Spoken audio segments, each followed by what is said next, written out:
Hi friends, मैं आकांक्षा शर्मा जी के with आकांक्षा में आपका स्वागत करती हूँ। पटवारी परीक्षा के लिए आज हम कंप्यूटर मेमोरी से संबंधित प्रश्न पढ़ने वाले हैं। मेमोरी से क्वेश्चन इसलिए लेके आई हूँ कि हम हर शिफ्ट में देख रहे हैं कि मेमोरी से संबंधित क्वेश्चन पूछे ही जा रहे हैं, मतलब 3-4 प्रश्न यहाँ से जरूर में ही पूछे जा रहे हैं। तो ये प्रश्न कर लीजिए और अपने नंबर को पक्के कर लीजिए। तो चलिए स्टार्ट करते हैं। पहला क्वेश्चन है, बिजली बंद किए जाने के बाद जो स्टोरेज अपना डाटा रखता है उसे क्या कहते हैं? तो उसे क्या कहते हैं? वोलाटाइल, नॉन वोलाटाइल, सिक्वेंशियल या डायरेक्ट स्टोरेज।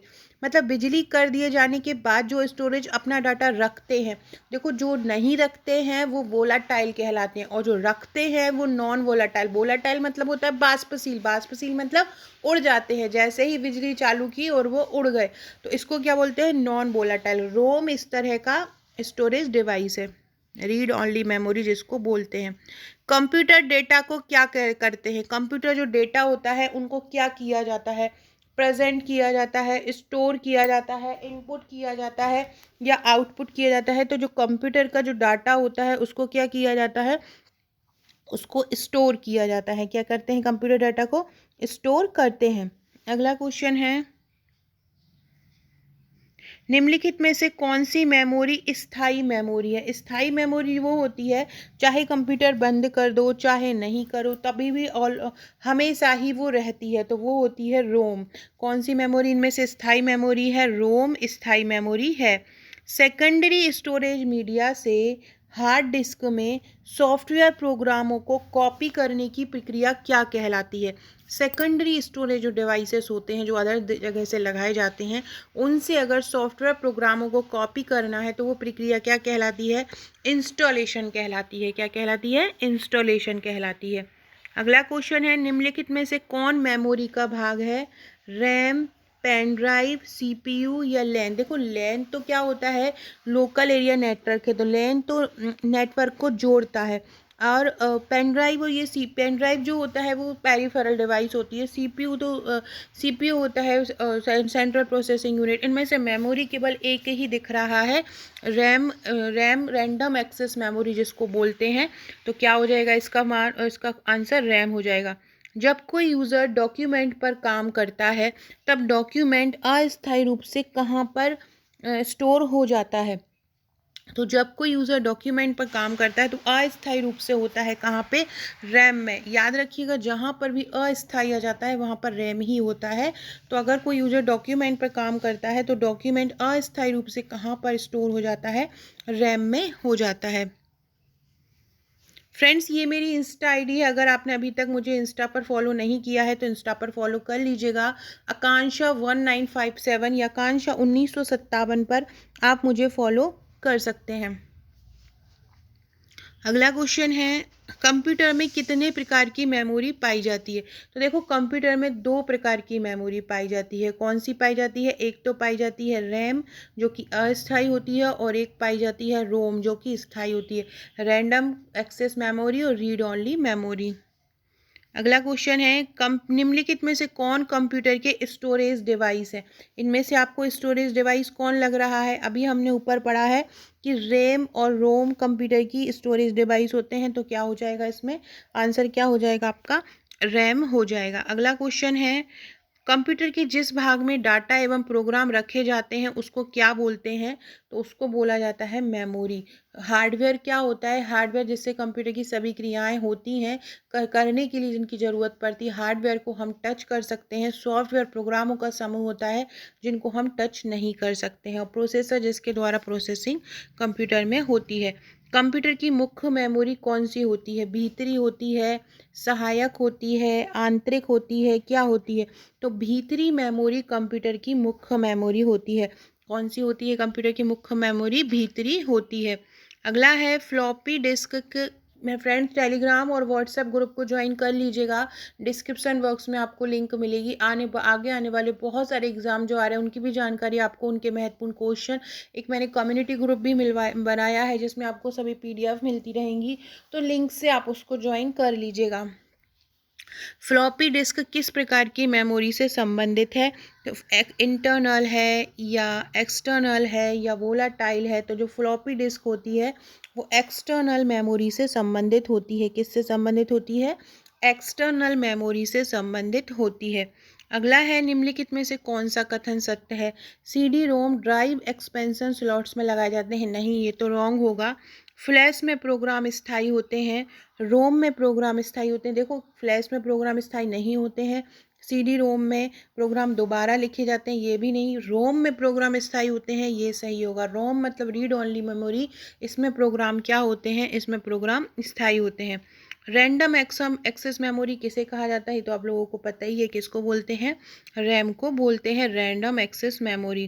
कंप्यूटर बंद होने पर डैश के कंटेंट्स निकल जाते हैं। रैम मतलब रैंडम एक्सेस मेमोरी के, या मेमोरी आ गया ऑप्शन में आ गया तो उसके कंटेंट क्या होते हैं? निकल जाते हैं। अगला क्वेश्चन है, कंप्यूटर में स्थायी मेमोरी के लिए किन का उपयोग किया जाता है? कंप्यूटर में जो स्थायी मेमोरी रहती हैं उनके लिए किसका प्रयोग किया जाता है? फ्लॉपी डिस्क, हाँ किया जाता है। हार्ड डिस्क का भी किया जाता है, ऑप्टिकल डिस्क का भी किया जाता है। अर्थात ये सभी, इन तीनों का ही उपयोग किया जाता है। किसके लिए? कंप्यूटर में स्थायी मेमोरी के लिए। अगला क्वेश्चन है, रैम किस प्रकार की मेमोरी है? बाहरी मेमोरी है, सहायक मेमोरी है, मुख्य मेमोरी है या भीतरी मेमोरी है? तो रैम मुख्य मेमोरी कहलाती है। मेन मेमोरी बोलते हैं रैम को। क्या बोलते हैं? मेन मेमोरी बोलते हैं। अगला क्वेश्चन है, सुपर कंप्यूटर के फ्लॉपी की क्षमता कितनी होती है? सुपर कंप्यूटर की फ्लॉपी की क्षमता होती है 500 एम। क्या होती है सुपर कंप्यूटर की मेमोरी फ्लॉपी की क्षमता? 500 एम होती है। हार्ड डिस्क ड्राइव को किस प्रकार का स्टोरेज माना जाता है? फ्लैश माना जाता है या नॉन वोलाटाइल माना जाता है या टेम्पररी माना जाता है या नॉन परमानेंट? तो इसको नॉन वोलाटाइल माना जाता है। अगला है, कौन कंप्यूटर का बिल्ट इन मेमोरी है? जो बनते हुए, जब कंप्यूटर बनता है तभी से ही उपलब्ध होती है, तो वो होती है रोम। कौन कंप्यूटर का बिल्ट इन मेमोरी है? रोम कंप्यूटर का बिल्ट इन मेमोरी होता है। अगला क्वेश्चन है, फ्लैश क्या है? सॉफ्टवेयर है, हार्डवेयर है, रोम है या रैम है? तो फ्लैश क्या होता है? फ्लैश रैम होता है। फ्लैश क्या होता है? फ्लैश रैम होता है। अगला क्वेश्चन है, सेल फोन में किस प्रकार का स्टोरेज डिवाइस को उपयोग किया जाता है? सेल फोन में किस प्रकार की स्टोरेज डिवाइस उपयोग की जाती है? सेल फोन में की जाती है फ्लैश मेमोरी। सेल फोन में किस प्रकार का स्टोरेज डिवाइस यूज़ किया जाता है? फ्लैश मेमोरी को किया जाता है। अगला बताइए, इंटरनल स्टोरेज किस प्रकार का स्टोरेज है? प्राइमरी है, सेकेंडरी है, ऑक्सिलरी है? तो इंटरनल स्टोरेज जो होता है वो प्राइमरी स्टोरेज होता है। इंटरनल स्टोरेज कैसा होता है? इंटरनल स्टोरेज प्राइमरी स्टोरेज होता है। अगला क्वेश्चन है, सीपीयू की संसाधन शक्ति को बढ़ाने के लिए सीपीयू और रोम के बीच किस माध्यम का प्रयोग करते हैं? Cache memory. आपने देखा होगा आपके कंप्यूटर के स्टोरेज जब फुल हो जाता है तो आप कैचे को हटा देते हैं, तो वो सीपीयू की संसाधन शक्ति को बढ़ाने के लिए सीपीयू और रैम के बीच यही कैचे माध्यम ही काम करता है। अगला है, किस मेमोरी में रखा डाटा बिजली में रख जाते ही समाप्त हो जाता है? रैम में रखा डाटा बिजली जाते ही समाप्त हो जाता है। रैम इसका आंसर होगा। कॉम्पैक्ट डिस्क को और किस नाम से जानते हैं? कॉम्पैक्ट डिस्क और जाना जाता है ऑप्टिकल डिस्क के नाम से। सीडी जिसको बोलते हैं कॉम्पैक्ट डिस्क को, और इसमें ये लेज़र के द्वारा बनाया जाता है। इस पर लेज़र किरणें डाली जाती हैं, इसलिए इसको ऑप्टिकल डिस्क या प्रकाशीय डिस्क भी बोला जाता है। अगला क्वेश्चन है, सीडी किस प्रकार की मेमोरी है? इंटरनल है, एक्सटर्नल है, सहायक है? तो सीडी सहायक मेमोरी होती है। ऑक्सिलरी मेमोरी जिसको बोलते हैं, तो सीडी को सहायक मेमोरी या ऑक्सिलरी मेमोरी बोला जाता है। अगला क्वेश्चन है, निम्नलिखित में से कौन रैम का एक भाग नहीं है? मेगाबाइट है, 32 मेगाबाइट भी होता है, 64 भी होता है, 574 मेगाबाइट नहीं होता है। कौन सा नहीं होता है? 574 मेगाबाइट नहीं होता है। अगला है, सीडी रोम का उपयोग कहाँ पर होता है? सीडी रोम का उपयोग हम किस लिए करते हैं? देखो, इसका फुल फॉर्म होता है रीड ओनली मेमोरी, मतलब कॉम्पैक्ट डिस्क को क्या करने में होता है? पढ़ने में। सीडी रोम का उपयोग क्या किस लिए होता है? कॉम्पैक्ट डिस्क को पढ़ने में इसका उपयोग होता है। अगला है, कंप्यूटर का कौन सा भाग फाइलों की केवल अस्थायी स्टोरेज उपलब्ध कराता है? कौन उपलब्ध कराता है? रैम। बाकी इन तीनों में अगर सेव किया होगा डाटा तो वो आपका स्थायी होगा, और रैम में अगर होगा तो वो अस्थायी होगा, तो अस्थायी रूप से सेव हो जाता है। सीडी रोम का फुल फॉर्म क्या होता है?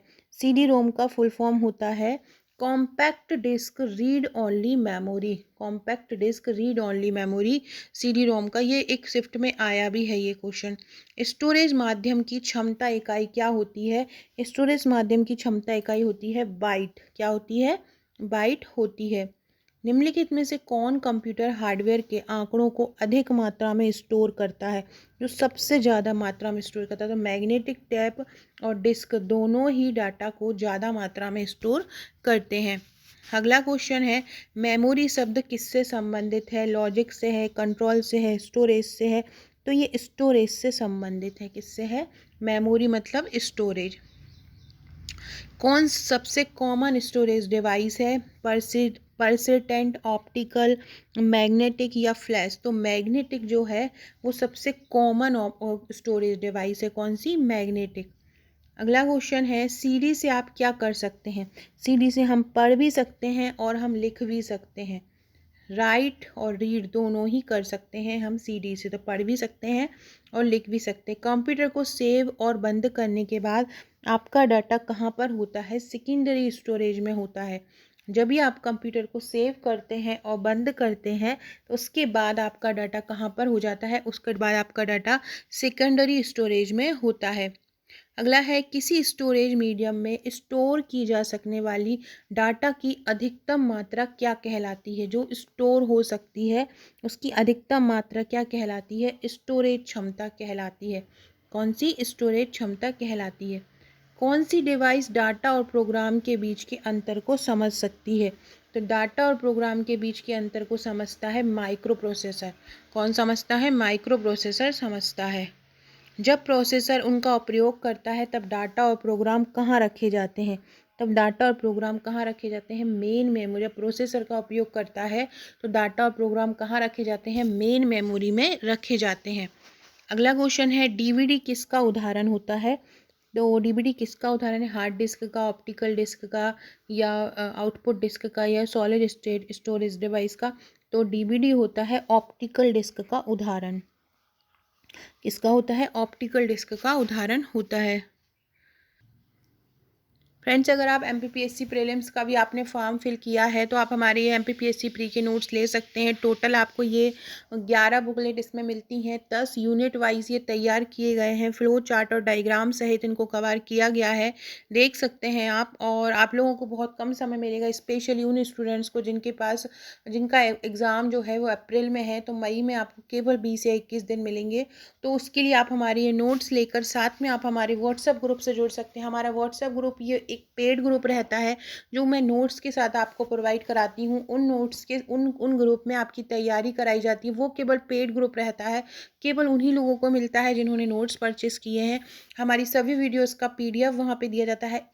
टू द पॉइंट सिलेबस के अकॉर्डिंग एक एक क्वेश्चन वहाँ पे तैयार करवाया जाएगा इस पर प्री के ग्रुप में। जैसे कि बजट से संबंधित क्वेश्चन अगर आ जाते हैं, करंट से संबंधित क्वेश्चन आ जाते हैं, इतिहास हुआ, भूगोल हुआ, आर्टिकल्स हुए, तो हर कुछ यहाँ पे करवाया जाता है। तो अगर आप ये लेना चाहते हैं तो आप मुझे व्हाट्सअप कर सकते हैं। आप भारत में कहीं भी रहते हैं आपके पास ये नोट डिलीवर हो जाएंगे। ये प्रबंधन की प्रश्नोत्तरी है। अगर ये 1463 प्लस प्रश्नों की आप प्रबंधन की पीडीएफ लेना चाहते हैं तो 90 रुपये में आप इसको परचेस कर सकते हैं। साथ में अगर आप करंट अफेयर्स तैयार करना चाहते हैं तो आप हमारे ये 1500 प्लस एमसीक्यू की करंट अफेयर्स की बुक 99 रुपये में ले सकते हैं। बहुत ही शानदार पूरे साल का करंट अफेयर्स इसमें तैयार किया गया है। अब हम अपना अगला क्वेश्चन पढ़ते हैं। कंप्यूटर का कौन सा भाग सूचना को स्टोर करने में सहायक होता है? कौन सा भाग सूचना को स्टोर करता है? तो वो होता है रैम। रैम सूचना को स्टोर करने में सहायक होता है। स्थायी स्टोरेज डिवाइस कौन सी होती है? स्थायी स्टोरेज डिवाइस होती है हार्ड डिस्क। हार्ड डिस्क क्या होती है? स्थायी स्टोरेज डिवाइस होती है। अगला क्वेश्चन है, कौन से मीडिया में यूज़र डाटा को एक से ज़्यादा बार स्टोर करने की क्षमता है?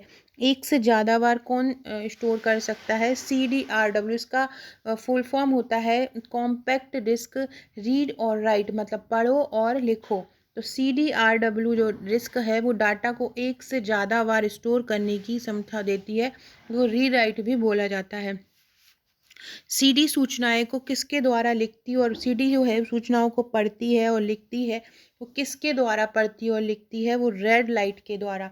CD सूचनाओं को किसके द्वारा लिखती है और पढ़ती है, रेड लाइट के द्वारा लिखती और पढ़ती है। जब पावर ऑफ की जाती है तो कैचे और मुख्य मेमोरी अपने कंटेंट्स खो देते हैं। ये भाई कौन है जो खो देते हैं, वो कौन होते हैं, मैंने अभी बताया था, वोलाटाइल होते हैं। वोलाटाइल जो मेमोरी, वोलाटाइल मतलब तो बाष्पशील, मतलब उड़ जाए, जैसे ही बिजली चालू हुई और वो उड़ जाता है कंटेंट, तो वो कौन से होते हैं, वोलाटाइल होते हैं। कौन स्टोरेज डिवाइस का उदाहरण है, चुंबकीय डिस्क, टैप्स या DVD? तो ये सभी सभी ही, इन सभी में ही स्टोरेज किया जाता है।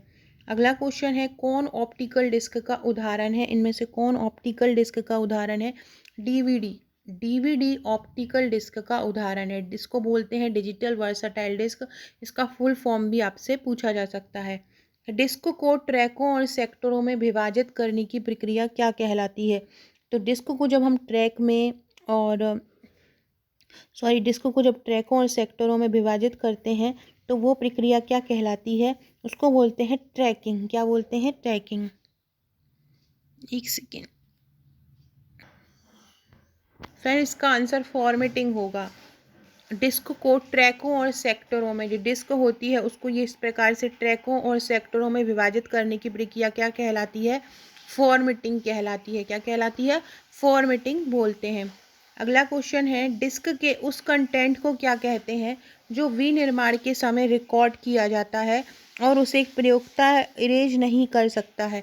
तो वो कहलाती है रीड। क्या कहलाती है? रीड। रीड को इरेज नहीं कर सकते हैं। कंप्यूटर के स्पेस को क्या कहते हैं जिसमें डाटा लोड होता है और काम करता है? जिसमें डाटा लोड होता है और काम बोलता है उसको बोलते हैं रैम मेमोरी। किसी स्टोरेज लोकेशन की आइडेंटिफाई करने के लिए प्रयुक्त नाम या नंबर को क्या बोलते हैं? एड्रेस बोलते हैं। क्या बोलते हैं? एड्रेस। किसी स्टोरेज लोकेशन की आइडेंटिफाई करने के लिए प्रयुक्त नाम या नंबर एड्रेस कहलाता है, जिससे हम लोकेशन को आइडेंटिफाई करते हैं। फ्रेंड्स, मैंने एक टीचर विद आकांक्षा नाम से एक चैनल बनाया है, लिंक मैं आपको कमेंट बॉक्स में दे दूंगी। अगर आप वर्ग 2 की, वर्ग 3 की या वर्ग 1 की तैयारी कर रहे हैं तो आप हमारे वो नए चैनल से जुड़ सकते हैं। साथ में उसका एक व्हाट्सएप ग्रुप भी बनाया गया है। अगर आप वो टीचर विद आकांक्षा ग्रुप से जुड़ना चाहते हैं तो आप मुझे व्हाट्सएप कर सकते हैं, मैं आपको उस ग्रुप में जोड़ लूँगी। और उसकी क्रैश कोर्स भी कल से स्टार्ट हो गया है। कल मैंने इंट्रो दिया था और अब से उसकी वीडियोस साइंस, सोशल साइंस, इसके अलावा बाल विकास, शिक्षा शास्त्र, ये उस चैनल पर भी मैं पढ़ाऊँगी। तो अगर आप वो जुड़ना चाहते हैं, अगर आप शिक्षक पात्रता परीक्षा या शिक्षक भर्ती की किसी भी एग्ज़ाम की तैयारी कर रहे हैं तो आप उससे जुड़ सकते हैं। इनमें से कौन ऐसा है जो स्टोरेज डिवाइस नहीं है? साफ साफ दिख रहा है, कीबोर्ड नहीं है। अगला है, कौन वोलेटाइल चिप होते हैं जो डाटा को अस्थायी रूप से स्टोर करते हैं? अस्थायी रूप से बार बार आ रहा है, अस्थायी रूप से किसको करते हैं? रैंडम एक्सेस मेमोरी मतलब रैम को। किस मेमोरी चिप की गति सबसे तेज होती है? इनमें से ऐसी कौन है जिसकी गति सबसे तेज होती है? तो स्टैटिक रैंडम एक्सेस मेमोरी की गति सबसे तेज होती है। अगला है, रैम वोलेटाइल मेमोरी है, क्यों है रैम वोलेटाइल मेमोरी? मैंने अभी बताया था, कोई भी चीज़ वोलेटाइल मेमोरी क्यों है? क्योंकि इसको बने रहने के लिए हमको पावर की ज़रूरत होती है। तो ये रहेगा, इसको डाटा को रिटेन करने के लिए इसमें सतत पावर सप्लाई की ज़रूरत होती है। तो इसका आंसर हो जाएगा C। रैम वोलेटाइल मेमोरी क्यों है? क्योंकि इसको रखने के लिए इसमें पावर की लगातार ज़रूरत होती है, पावर बंद और ये बंद। DRM dynamic random access memory होता है। DRM का फुल फॉर्म क्या होता है? डायनेमिक रैंडम एक्सेस मेमोरी होता है। और ये इसका क्या लाभ है? ये स्टैटिक जो रैंडम एक्सेस मेमोरी है उससे सस्ता है और तेज भी है। USB संग्रह युक्ति का कौन सा प्रकार है? USB जो है वो संग्रह युक्ति का कौन सा प्रकार है? सेकेंडरी या द्वितीयक? कौन सा है? USB संग्रह युक्ति का कौन सा प्रकार है? द्वितीयक है। अगला है, क्या एक द्वितीयक संचय यूनिट नहीं है? इनमें से क्या एक द्वितीयक संचय यूनिट नहीं है? तो देखो, रैम नहीं है, रैम मैन है, द्वितीयक नहीं है, प्राइमरी है ये। तो इसका आंसर क्या हो जाएगा? रैम। कुछ इस क्वेश्चन के अलावा मैं कुछ आपको मेमोरी के कुछ कराने वाली हूँ, वो भी लास्ट में ध्यान से देखिएगा। किस मेमोरी को प्रति सेकंड कई मदों को नवीनीकृत करना चाहिए? डायनेमिक रैम को। किस मेमोरी को प्रति मतलब हर उसको डायनेमिक है, वो बदलता रहता है, तो उसको हर सेकंड मदों को उसको हर सेकंड नवीनीकृत होता रहता है, नवीनीकृत होना चाहिए। जब भी ऐसे डायनेमिक से लगा लीजिएगा, बदलता रहता है। अगला है किसी रैम में बिजली बंद हो जाने पर मेमोरी के कंटेंट नष्ट नहीं होते हैं। रोम, ईपीरोम, ईईपीआरओएम ये तीनों में ही नष्ट नहीं होते हैं। आप मेमोरी को बंद कर दें, कुछ कर दें, मतलब लाइट को बंद कर दें, तो भी इसमें से क्वेश्चन जो है वो बंद नहीं होते हैं। फ्रेंड्स, एक मिनट रुकिएगा। हाँ, अब मैं जो आपको कुछ क्वेश्चन कराने वाली हूँ वो ध्यान से समझिएगा। देखो, एक बात याद रखिएगा, अगर आपसे पूछें कि एक नेवल इक्वल टू कितना होता है, तो एक नेवल इक्वल टू कितना होता है? 4 बिट। ये वाला क्वेश्चन बहुत बार पूछा जा रहा है, याद रखिएगा। एक नेवल इक्वल टू कितना होता है? 4 बिट होता है। और एक बाइट अगर आपसे पूछें एक बाइट बराबर कितना होता है, तो एक बाइट बराबर होता है 8 बिट। क्या होता है? 8 बिट। और आपसे पूछे 8 बिट बराबर कितने नेवल होते हैं, तो 8 बिट बराबर होते हैं 2 नेवल। अगर आपसे पूछें 8 बिट बराबर कितने नेवल होते हैं, तो 8 बिट बराबर होते हैं कितने? 2 नेवल होते हैं। 1 किलोबाइट बराबर कितना होता है, तो 1 किलोबाइट बराबर होता है 1024, या किलोबाइट को आप बोल सकते हो 2 की घात 20 बाइट। मेगाबाइट सॉरी 2 की घात 10, और मेगाबाइट को अगर पूछे तो 2 की घात 20 हो जाएगा। गीगाबाइट अगर पूछें तो 2 की घात 30 हो जाएगा। टेराबाइट अगर पूछें तो देखो, और योट्टा बाइट अगर आपसे पूछें तो योट्टा बाइट मतलब होता है 2 की घात 80। देखो, योट्टा बाइट जरूर पूछ सकते हैं, योट्टा बाइट बराबर होता है 2 की घात 80 बाइट। ठीक है। अगर जेट्टा बाइट पूछें, जेट्टा बाइट बराबर कितना होता है, तो 2 की घात होता है 70 जेट्टा बाइट बराबर। एक्साबाइट पूछें एक्साबाइट पूछें तो एक्साबाइट बराबर होता है 2 की घात 60। एक्साबाइट बराबर क्या होता है? 2 की घात 60 होता है। टेराबाइट अगर पूछते हैं तो 2 की घात 10। गीगाबाइट मतलब टेराबाइट अगर पूछते हैं 2 की घात 30 होता है। गीगाबाइट पूछते हैं 2 की घात 20 होता है। मेगाबाइट पूछते हैं 10 होता है। इस प्रकार से आप इसको कर सकते हैं। इस प्रकार के अगर क्वेश्चन पूछे जाएँ तो आप अगर वैसे ये क्वेश्चन पूछ नहीं सकते, लेकिन कोई भरोसा नहीं है आगे किस प्रकार के क्वेश्चन पूछ लिया जाए, तो इसलिए मैंने आपको बता दिया। एक योट्टा बाइट को 1024 एक्साबाइट बराबर 1 योट्टा बाइट होता है, ये भी आप लोग ध्यान रखिएगा। एक क्या होता है? 1024 जेट्टा बाइट बराबर 1 योट्टा बाइट होता है, और 1024 पेटाबाइट बराबर 1 एक्साबाइट होता है।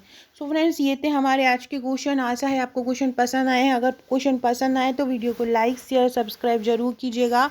और ये बात ध्यान रखिएगा, किलोबाइट से जो स्टार्ट होता है, तो स्टार्ट होता जाता है 10 से, फिर मेगाबाइट आ गया, फिर 20 में आ गया है, फिर गीगाबाइट आ गया है, तो 30 में आ गया है, टेराबाइट आ गया है, 40 में आ गया है, पेटाबाइट 50 में आ गया, एक्साबाइट 60 में आ गया है। तो इस प्रकार से ये बाइट अगर पूछे जाएँ तो इस प्रकार से याद कर लीजिएगा। वीडियो अच्छा लगे तो लाइक शेयर सब्सक्राइब जरूर कीजिएगा, शेयर कीजिएगा। Okay friends, thank you.